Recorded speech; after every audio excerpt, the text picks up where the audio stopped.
Good afternoon and welcome to the Spot On Hose and Fittings Clubhouse on this amazing King's Birthday holiday here in Australia. And I'm coming live from Adelaide.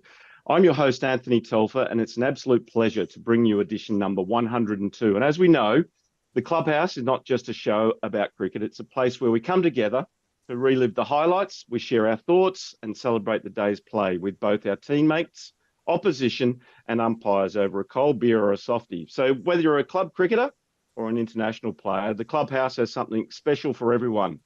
And today we are breaking new ground with our very first live stream on SOC TV on YouTube. So this will become the new platform for all of Spirit of Cricket Veterans Cricket. We will live stream the player draft along with all the games from the inaugural T20 competition in Mildura, along with our regular Clubhouse interviews. It'll be your go-to place for veterans cricket entertainment. And as usual, the Clubhouse is brought to you by our wonderful sponsor, Spot On Hose and Fittings, who specialise in the supply of hydraulic hose and fittings for the mining, manufacturing, agriculture, industrial and construction industries. So tell Jeff and Ben Charlesworth that Telfer and Walshy sent you. And as usual, I'm joined in the Clubhouse by great mate and Aussie legendary broadcaster, Peter Walsh. Another weekend, and the Mighty Hawks have secured another great win, mate. How's your weekend been so far? I've created a new word. My new word for this program, and I'm enjoying it immensely, is I feel totally exhaustimated. And we haven't even got through the weekend yet. We have had so much wonderful sport. I know the spirit of cricket is the top of the range. I've got no doubts about that whatsoever. But it's hard not to get enthused about the Matildas and the Socceroos and the other cricket that's going on around the world. And you know what? We've got it all. That's the wonderful thing about it. And to join yourself and our special guest, David, tonight is another real buzz for me because away we go. The only thing I've got is, what day of the week is it, Tel? Help me. If that's all you've got, well, then you've lost the plot clearly because it's Monday. Thank you. Thank you. Hey, let's get edition number 102 started. Still can't believe it. We're into triple figures. And look, for all of those people that are joining us for the first time here in the Clubhouse, if you notice the two logos either side of me, it's the IF app, and it's a mental health app for men. Please, scan it, share it with all your mates, because together we can make a difference. And it's a great initiative by one of our very good friends in Clint Hoffman. How fitting is it, though, to have our guest from the motherland on this King's Birthday weekend? Our guest tonight has joined us previously in the Clubhouse on two previous occasions, and he's currently the England Over 50s World Cup winning captain.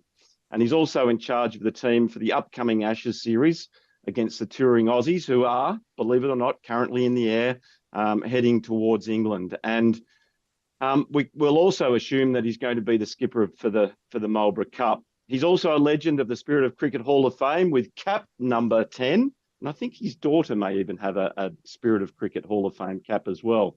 David Snellgrove, welcome back to the Spot On Hose and Fittings Clubhouse. Hi, Tel. Thank you for having me.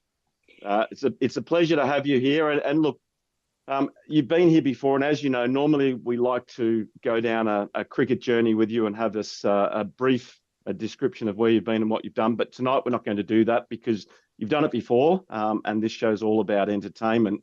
So I tell you what we might do is let's jump straight into the World Cup, where you competed in Cape Town in South Africa. And first of all, look, on behalf of the Spirit of Cricket, congratulations on winning that World Cup. It was truly an amazing game. South Africa won the toss, elected to send you in tough conditions, with rain delays and obviously the inclement weather that was around. And the game was reduced to 40 overs. Giles Eccleston was a standout, with the bat making 120. And that allowed you guys to set a really respectable score of 267. And in reply, the South Africans could only managed 202, but Alan Dawson made a very respectable 92. But your bowlers were fantastic, with Richard Cooper and Martin Gidley both taking 3 wickets. Share your thoughts about that game, your team performance through the World Cup, and what it meant to you guys winning that. Yeah, certainly. Well, first of all, thank you. It was an amazing experience. As we discussed, as you know, before we went, everyone was looking forward to it so much. A few things had to go our way during the trip, and they did. And we played a little bit of half decent cricket while we were there as well, which helped. But we had good players, good squad. We managed to get through to the semis, beat USA, got through to the final, and to be honest, things happened very quickly on the day. We turned up at Newlands, and there'd been a lot of rain forecast, and it was raining when we got there. We went out to the middle and had a look, and none of the locals seemed that confident because we only see half a Table Mountain, and we didn't think we were going to play. They were looking into reserve days as an option, and then it stopped raining. And within 10 or 15 minutes, I've not seen anything like it. They brushed the water off the sheeting covers into some sort of manholes around the edge of the square. And you wouldn't have thought it rained. And we started literally 15, 20 minutes later and played a 40 over game. So wow. I think that sort of helped a little bit from a nerves point of view. I think all of a sudden it was, right, we're good to go. We tossed up, lost the toss, we're batting, let's go. And as you say, Giles just batted magnificently. Yeah. We were able to get a bit of a platform, get a few partnerships going, and then to get 267 was beyond our wildest dreams. I think in a 40 over game, combine that with a bit of scoreboard pressure in a very big game. Alan Dawson batted beautifully, but our bowling had been pretty strong throughout, and we were very hopeful if we kept putting in the right areas and took one or two catches that we'd be okay. And so it turned out, and it was, absolutely unbelievable. But unfortunately, we had to play Australia the very next day, so we didn't have much time to dwell on it. and you knocked the Aussies off in that game as well. But what was it like playing at the ground with the Table Mountain in the background and Newlands Stadium and playing in a World Cup? Yeah, it's absolutely amazing. It was trying to find that balance really between trying to say it's another game of cricket, don't get too carried away, but you look around and it's now impossible to do that. The stadium that you're in, the backdrop, it's just incredible. We managed to play against South African guys probably a week earlier in a very close run game in the group stages. So we knew quite a few of their guys already, and got on smashing with them, no problem at all. It was all good, very competitive, but as you'd expect, very very good spirit, and shared a beer afterwards. It was just an amazing day. Yeah, wonderful stuff. And look, the team's performance right through the World Cup, you sort of touched on it, that your bowling was a strength. I guess along with your batting, and maybe one last question before we throw to Walshy. Who was some of the standout players through the World Cup that enabled you as a team to get through to that World Cup final?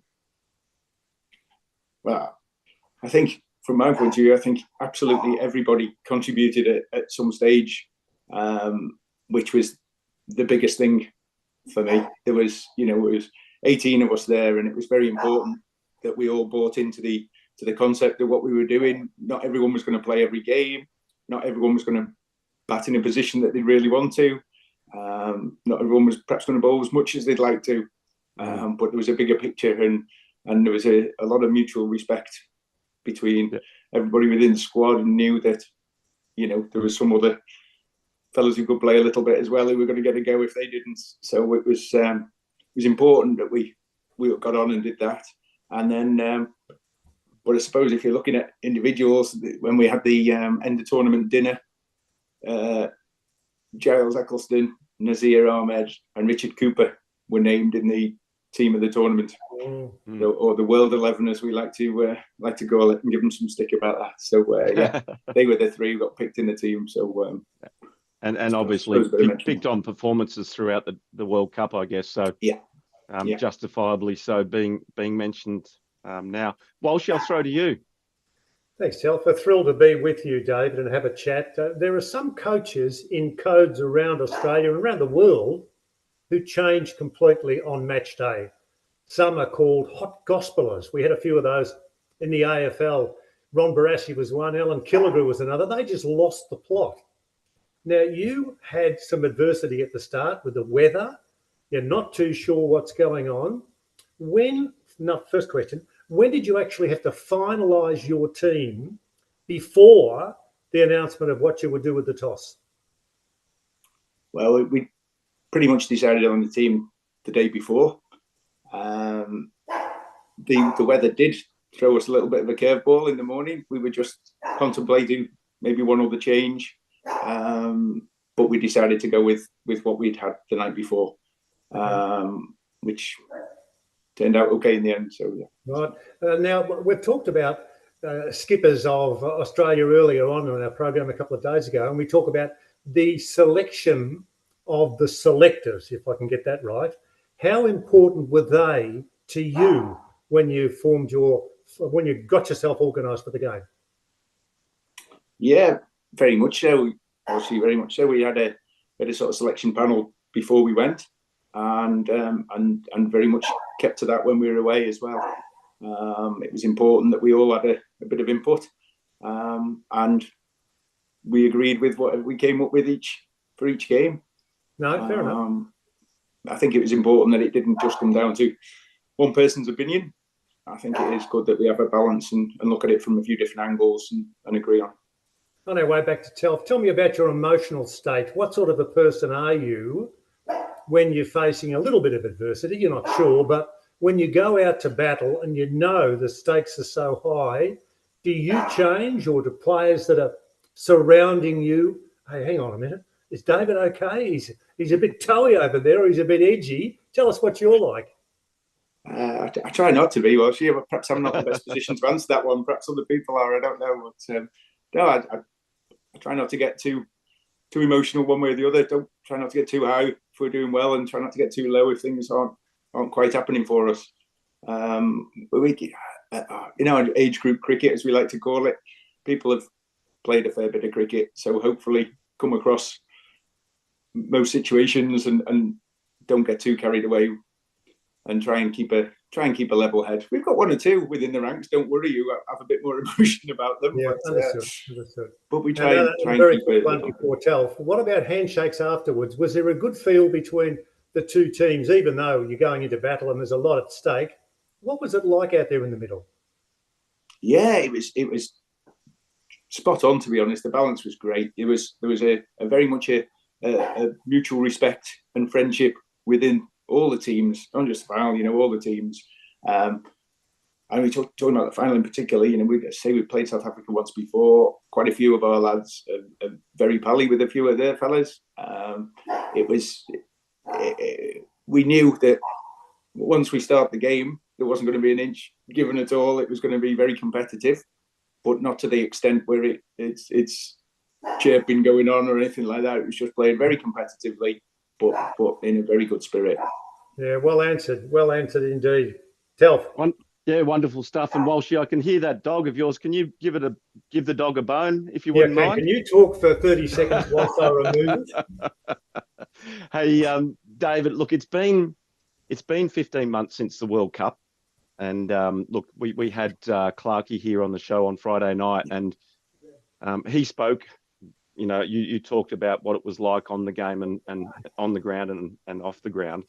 He spoke highly of you, and I know that you would do likewise with him, but also all of the other captains.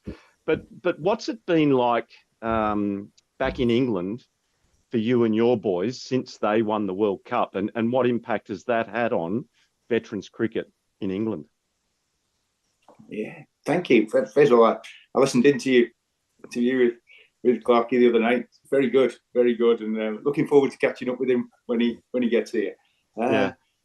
Smashing. I hadn't met Clarkey before Cape Town, and we met at a few sort of formal functions, and we met up probably 5 or 6 times during the course of the tournament, really. And it was great to bounce ideas off each other and have a good chat about how things were going. And to be fair, when we played at the very end of the tournament, Australia were tired and a bit disappointed with how the tournament had gone for them. So, to be fair, it was a good time for us to be playing. Even though we were tired, we played the day before in the final. We were still obviously on a big high and we're buzzing. The adrenaline was flowing. But in terms of when we got back home, obviously everyone was delighted with what we'd done over there, but didn't realise whether it meant a lot to other people or just the group who were over there. Really came back, and obviously friends and family were absolutely made up for us. There was a bit of interest in the sort of media, lads getting asked to go on local radio stations or local news or whatever, and it just gave everyone a buzz. But you know, you soon reach. Well, it's also created a knock-on effect in terms of a lot of fellas who were late 40s, just coming up to 50, thinking, "Oh, this looks all right. Oh, I think I will just my kit down and have a go at this. I quite fancy a bit of this." And it's great because we've had a lot more people expressing an interest and wanting to be considered. But you know, the other side of it is very much that whilst it's been fantastic, don't get me wrong, the kudos and the honour of being lucky enough to win it, it comes with a bit of a target on our back now, and we realise that every time we play, people are gunning for us, as I'm sure Clark, you very much found out. It's sort of staying as we are is not an option, because we'll end up going backwards, and people are improving all the time, doing things differently, getting younger players in, and we've got to make sure that we keep moving forward and absolutely no way rest on laurels at all. Keep moving forward, making sure we're the best we can, and that means bringing new people into the frame. Then that's what we do. Yeah, wonderful stuff. And look, it has been 15 months, and obviously you played a summer after the World Cup back in the UK. But what have been, since you've obviously picked the team that's going to play over the next few weeks, what's been the team's main focus as far as, you know, the training sessions leading into this summer for you? Well, we practice together. It's not quite as big a country as you blokes, so it's easier for us to get together. We've had quite a few games both last summer and we've had 3 so far this summer. And we also have our county championship where we've got the 40 counties in there, which we're about a third of the way through that. We've had 3 rounds in that so far this season. And most of us play club cricket at weekends, and we're about a third of the way through the season in that one as well. So there's plenty of cricket. Yeah, wonderful stuff. And when you come together as a group to train, I've seen some of the posts on your Facebook page. Whereabouts are you all training at? The facilities look amazing for you. Yeah, thank you. We've been very lucky, really. We try and vary it a bit where we go, because although it's, as I say, it's nowhere near as vast a country, it's still a bit of travelling involved. You know, we've got people dotted about all over England, really, within the squad and the training squad. So we've been to Loughborough, and we've been to Marlborough. We went to Denstone College. We go to different venues, so it tries to spread the journey time for everyone, really. But when we've been lucky enough to go to Loughborough, it's been this is ECB Centre of Excellence, and it's a fantastic setup there. Yeah, wonderful stuff. And one last question before I throw back to Walshy. The ECB and obviously impact that you guys winning the World Cup, has that enabled you to engage at a higher level with the ECB? Are you trying to be politically correct here now? Maybe a little more in discussions and conversations. We're hoping it'll go further down the line, shall we say? Yeah. All right. Obviously you are being politically correct, but I'm sure that, like most other veterans organisations right around the world, they are struggling to, I guess, negotiate and work closer with our governing bodies. So let's, hope, obviously, with the exposure with the Aussies and the other teams that are coming to the UK, that enables further discussions to take place between your organisation and obviously the ECB. Walshy, I'm going to throw to you. Thank you, Telf. Good news on the dog. The dog, Nick Nack, has taken a bone and is outside digging a hole in the garden. Now, David, up close and personal, the game is finished. You are the champions. You are the boss. You are the person who will be getting the pats on the back because you're the captain. do you need to, because remember, I've never had the pleasure of shaking hands with you. I don't know whether you're Superman or what you are, but when you get to a quiet spot at the end of a game and you realise all these bits and pieces come flooding back and you've won the championship, what do you like? And what was it like when you shared those moments with your teammates? Well, she absolutely not Superman. I'll put you straight there. Absolutely not. I just happened to be the one lucky enough to go out and toss the coin. We're very much I was going to say a team. It's a squad, very much so. I was, as I say, I was lucky enough to be named captain, and it was very much down to every individual what we got. You know, it was Giles' day on the day, absolutely no question about that. But I'd like to think that everyone enjoyed each other's success, and it was just fantastic. I mean, the actual day of the final. The day of the final I'll take it one step further, and that is, okay, we know about your teammates, etc. But when you were talking to Telf earlier on, it was about family, friends, those that were coming from all over the place. How important was that structure when you took a whimsical glance into the crowd and you could see people who were supporting you? What was that feeling like?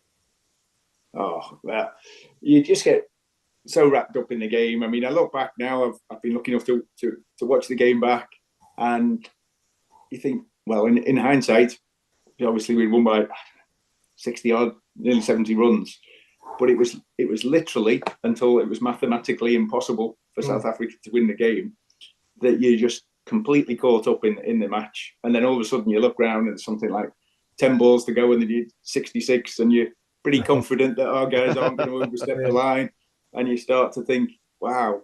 And then you look around and you see a couple of your teammates, and then it got into the last over, and I think there were 2 balls to go. And I looked round to the dugout, and all our guys there were stood on the side, taking bibs off, the coaching staff, the support staff, the guys who unfortunately weren't playing, and just ready to run on the pitch as soon as the last ball was bowled. And it was just like, you know, quite a few of the guys had brought family over with them, so there was the party there with us, and it was just amazing. But then we came off, and because it had been a late finish, and it was pretty dark when we finished, to be fair, the lights were on, it was quite dark. It was a bit of a there wasn't much time to do anything. The presentation was on the outfield before we got in the changing room. And then we got told we had 40 minutes to shower and change and get to the end of the tournament, did it? So it was... Okay, so well, just a quick one from me, and then I'll go to Telf. Any tears? Players can cry, you know. They're allowed to. Yeah, they're involved. It did get emotional. Yeah, it got emotional. Yeah, it did. It was. Everyone had a bit of a different journey to get there. You know, I say we're all experienced cricketers, should we say, seasoned cricketers, but everyone had a bit of a different journey to get there, and we had a bit of a time, not necessarily straight away after the game, but we had a bit of a time where people shared a few stories and what it meant to them and their background, and it was pretty emotional. So it was just beyond our wildest expectations before we went.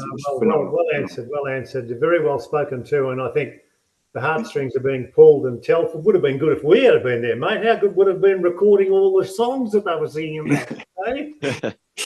It would have been great to be there, but unfortunately we couldn't. Hey, let's change our focus now and move away from the World Cup. Let's focus on this amazing tour that the English and everyone that's, you know, working behind the scenes has put together.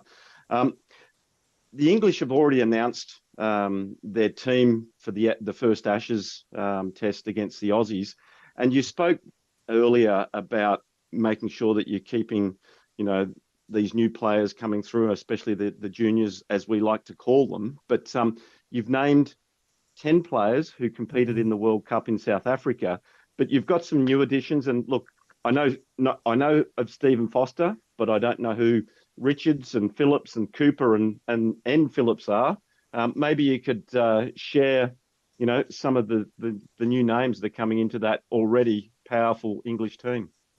Yeah, thank you. Well, as you say, we've put the team out for the first game. the two names that feature in that didn't play in the World Cup are Alex Richards and Nicky Phillips. Mm-hmm. Alex Richards is a batter from Essex, and Nicky Phillips is a off spinner from Durham. They both forced their way into the frame, as have a few others, to be fair. But we can only pick 12 for that one game. So there's a lot of people knocking on the door at the moment, which I'm sure a few of them will feature during the course of the summer. We've got to, as I say, we've got to keep moving forward, and people have got to be able to throw their hat in the ring and state their case. And with the best will in the world, you look at people's records and their stats, or you see them in practice session, but there's nothing like seeing people in game situations. If we are lucky enough to get selected and go on a tour with Sri Lanka, the next World Cup coming up in February, it's Clarkey touched on it the other night. It's not just about hitting the ball or bowling the ball, is it? There's a package as a person that you've got to be, and you've got to fit in very well with everyone else and be a good tourist and buy into what you're trying to achieve. Yeah, exactly right. And look, behind every very good team, we always have great support staff. And I notice you've got some key people that you've put forward to obviously support the team as they play, I guess, in the Ashes games, but then also into the Marlborough Cup. Do you want to mention some of those guys that are obviously, putting in the hard yards to ensure that the team's success is maintained and achieved on the park? Oh, yeah. Thank you. Well, Peter Ryde is our manager, and if it wasn't for Peter, I don't think we'd exist, let alone be playing the games that we do. So Peter puts in ridiculous amounts of work organising everything for us, and doing the research that he does is, it's beyond. I don't know how he finds the time to do what he does, really. So he does a cracking job for us. And we have Ian Jones and Bob Baxter as assistant managers who have been with us for, well, as long as I've been involved, certainly probably a fair bit longer than that. And it's great. It just shares quite a bit of the burden, shall we say, takes a lot of the workload off each individual, because it's just getting bigger and bigger, and it's definitely too much for one person, that's for sure. So it's very good that they're there to organise things and keep it running smoothly. Yeah, wonderful stuff. Now, the itinerary in the games, as we are gearing up, because as I said, the Aussies are already on the plane over there. Really, this whole series and tournaments that are being taking place in the UK are in preparation for the World Cup. You've already played the Welsh and the Irish. Tell us how those games went. Yeah, we've had 3 games this year. We played the MCC in a sort of friendly game at the start of the season. We played, that was in Stourport in Worcester, which we managed to chase down the runs to win that one. We played Wales at Southport in Lancashire, in my neck of the woods, which was nice to get our southern contingent doing a bit of travelling and come up to our way. And we had a super day with the Welsh. The wicket was great. We managed to get quite a big score, and unfortunately the rain came with about an hour to go, but we won on Duckworth Lewis on that one. But it was great to catch up with the Welsh guys. It's fantastic, absolutely fantastic company, and the night at Cape Town Cricket Club will live with me for a long time after we played them in the group stages. But and then we went over to Ireland a couple of weeks ago and played on the Friday.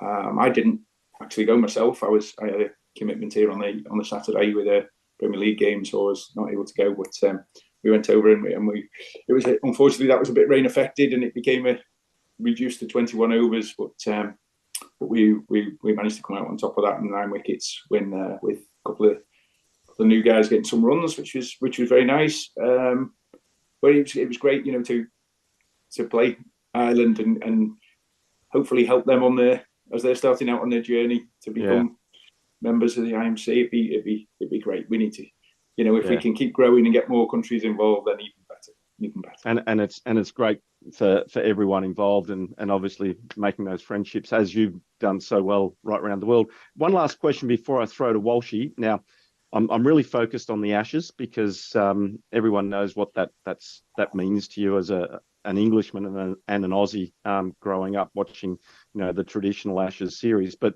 we're playing at Broxbourne and Radlett Cricket Club. What are those grounds like, and what can the Aussies expect from each of those venues? Without giving too much away, welcome, of course. A very hostile welcome. I'm sure that won't come with it. It'll be a rainy Tuesday night in Stoke, and it'll be no. I'm only kidding. It'll be no. They're both very good grounds. They're county out grounds, so the counties use them as well as the main grounds. So they're both very good grounds, and we're delighted to be able to use Broxbourne, Radlett. We've got the other grounds as well. We're playing at Woodford Wells, and then we go to Marlborough at the college where we've got the 2 grounds. So the facilities, I hope they're not disappointed with. I think we're delighted that we get access to them. They're very good indeed, very good. Yeah. So we're very much looking forward to it. I mean, the sort of Marlborough Cup has been going, I'd guess 5 years, something like that. Roughly that, yeah. Yeah, it started because of Mark Alain's links with you, master in charge of cricket at Marlborough. Started there, and it's just started out pretty informal way of getting a few like-minded individuals from other countries to get together again. So renew friendships, make some new ones, and play a bit of cricket. It's not working towards a big grand final at the end of it or anything like that. We'll just play. The concept's tweaked slightly since it started. It was a full week when we very first started, and 2020 is involved, and we found that people were dropping by the end of the week. So we do it now where everyone plays each other once. Sunday, Monday, Tuesday. People don't have to take too many days off work over here, but you get to meet, catch up with, and play against 3 other countries. Last year, for the first time, we went over to our good neighbours in Wales. They hosted the tournament for us, and it's come back to Marlborough this year. And we've obviously got the Welsh who are ever present, India and Australia coming over. Yeah. So as well as the Marlborough Cup, where we'll play each one once, we'll play Australia on 2 other occasions as well. Yeah. And we'll play India separately as well. So we'll have our 6 games during the summer now. Yeah, it's going to be a wonderful 2 to 3 weeks for everyone involved, and it's full on international cricket really, and the experiences are going to be lifetime and create lifetime memories from it. So it's going to be really powerful. Listening to Clarkie, and we see while we're trying to put things together at this end to help the tour, putting the fixtures together and coming up with ideas of roughly where they'll be stopping, and then to hear him excited about it just before they board the plane, and it all of a sudden becomes reality, and the family's coming over, and the size of the touring party was very impressive. We'll have to put some more teas on, I think. There might be more Aussies than Poms at these games, I think, David. Not sure. I'll throw. It'd be great to catch up with them again. Yeah, well, definitely. And I know that the Aussies are looking forward to catching up and reacquainting for all of those guys that were in South Africa to catch up with you again. Walshy, I'll throw to you. Thank you, Telf. Look, it's a query for me because I'd never heard of some of these places before. And all of a sudden, David says, oh, yeah, we go so-and-so and we play there. And in my mind, I'm conjuring up, is there a picket fence there? Is there a grandstand there? Are there people that get into one little spot who cheer and get carried away, etc., etc.? But it does seem, from the enthusiasm that David's displaying, is such a carnival for such a period of time for people who can go to their little spot and say, guess what's happening? In 2 days' time, the Welsh are here. Let's go and watch them. How good is that? And the spirit of cricket is not just embers, it's a raging fire. And to go over there and to see what was going on, that would be just so good, because what David is saying is that's coming across through our chat tonight. Well, you're spot on. We look at these venues and it's not just geographical. That's a big driver. I won't lie. That's a big driver where we play, but it's got to be of a good standard. The ground that we're playing at.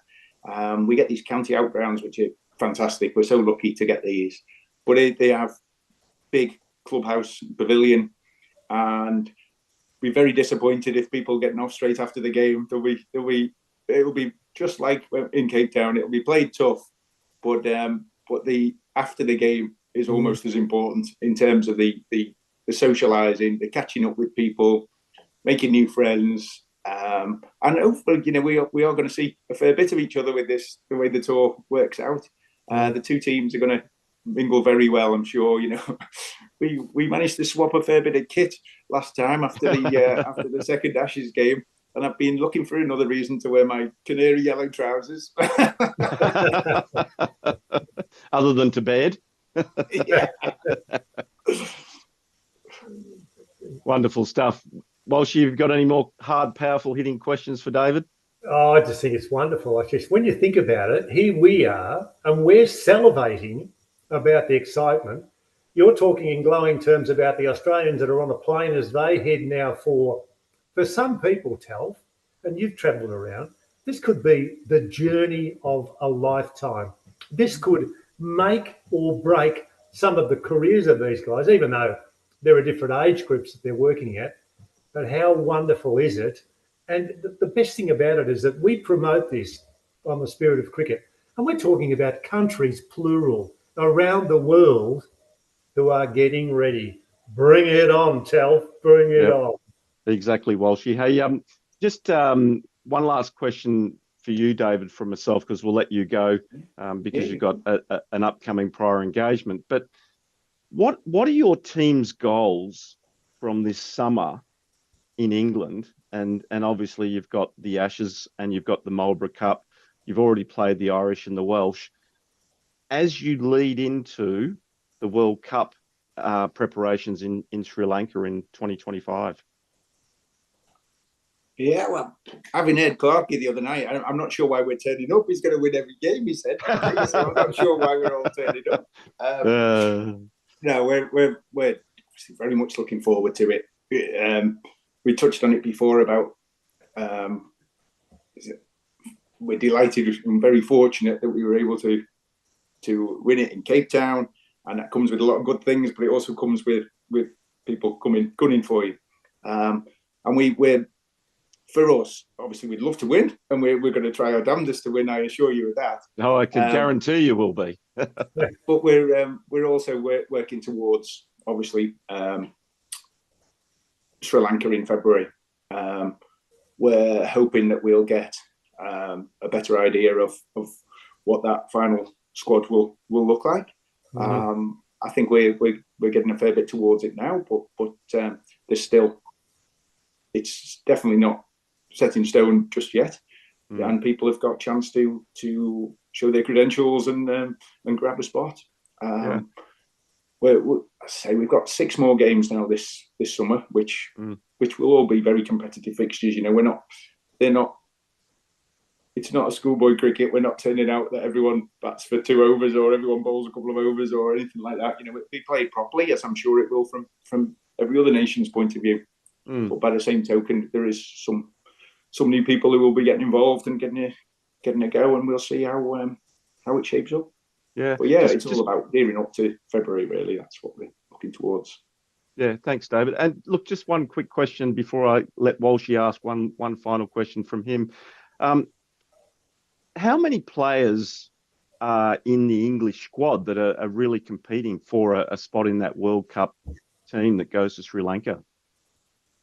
Oof, that's a good question. Everybody, basically. Everyone. Everybody. We've got 40 teams playing in this county championship. Wow. And we had, I would guess, realistically, mid-20s before we went to Cape Town. Mm-hmm. And that's grown exponentially since for obvious reasons. We've had somewhere around 40 players that have been involved since then. Yeah. Obviously that has to be reduced, and we'll get down to 18 to go to Sri Lanka. There'll be probably be a few more than 18 that will feature during the course of the summer, but not hundreds more, should we say? Yeah, wonderful. We've got to be working towards it, haven't we? We've got to. Yeah, very good. Walshy, I'll let you have one last question, and don't forget the sponsor. I won't. Any such thing in your life, David, as forward planning? Can you actually get a diary and flick through a few months and say, well, look, that's what I've got on such and such a month. That's what I've got. How busy is your life with cricket? Well, I don't know how I used to find time for work, to be honest. Oh, see, I just before we went to Cape Town, I took a voluntary redundancy, early retirement package from the commercial banking career that I'd been in for 34 years, and that finished in December 22. And it gave me a couple of months before we went to Cape Town, which was fantastic. Just time off and preparing, meeting up with the lads and the manager and doing our planning. Came back, and after a couple of weeks at home, my wife told me that I couldn't walk around with a silly little grin on my face, and I needed to be back doing something. So I've been doing part-time cricket coaching since then, which I love, but it's also pretty flexible, and it gives me a bit of time to do my club cricket thing, because unfortunately our captain's been very poorly, and the Globe, he's been in hospital for a good while. He came out last week, I'm glad to report, but consequence of that is I've been asked to skip at the side in his absence, which is takes, I forgot how much time that takes, club captaincy. So I've been doing that. So we've got our county stuff with Lancashire, and then I'm lucky enough to still be doing the England stuff. So yes, cricket does take up the vast majority of my time. But yeah, as long as we're organised and we know what's coming up, it's good to go. That's good to go too. Our sponsor, of course, Spot On Hose and Fittings, who specialise in the supply of hydraulic hose and fittings for mining, manufacturing, agriculture, industrial and construction industries. Give Jeff a call or Ben a call and say, hey, keep saying ring me. Well, do it. And give Walshy a try, because I'll say the same thing, because they're good people. They're very good people. And so too is our host, who I cross back to. Thank you to you, David, and Telf, as always, thanks for tonight. Yeah, thanks, Walshy. And look, if you have enjoyed tonight's show, please, like it, share it with all your cricket mates. David, it's been an absolute pleasure having you on board here tonight, and we wish you well in the next 2 to 3 weeks of cricket. And obviously, we'll be looking to try and take back the Ashes from you, but I know that the Poms will give it a red hot crack to make sure that they retain them. And then obviously on to the Marlborough Cup, and we're really looking forward to seeing how the Aussies go against the teams that are playing in that, and the Indians, the Welsh, and obviously the Poms. So good luck to you and your team, and thank you once again for joining us here in the clubhouse. Thank you very much for having me. Great to catch up. Thanks, Del. Thanks, Walshy. Yep. Take care. Yep. Thank you. Yep.